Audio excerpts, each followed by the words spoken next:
Kung ang kalipay sa uban makapalit og material ng mga butang, ako lahi sad, kaon is life.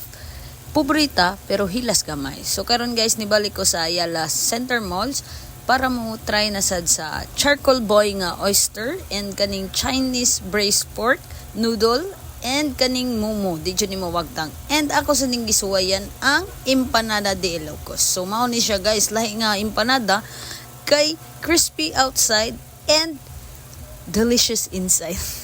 Bitaw guys, lami kay siya, daghan kay siya feelings. Murag ako sa akong uyab. Grabe kay akong feelings niya. Char. Bitaw. And next atong tilawan ang Chinese braised pork noodles. So actually guys, ug ako siya i-rate og 1 to 10.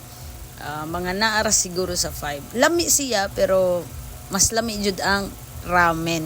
So ramen is my comfort food man para sa kuha. Basta nakay problema, makakaon lang ko og ramen, wa na. Mawagtang na dayon akong problema. Basta mga ramen,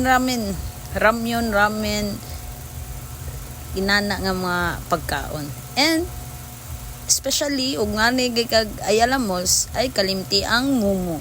Og dili sa nato kalimtan ang chili garlic oyster.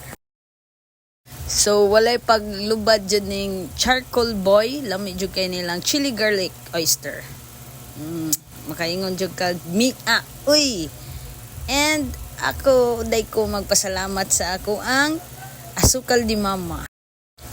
After lafang, relax gamay. Hilasa ay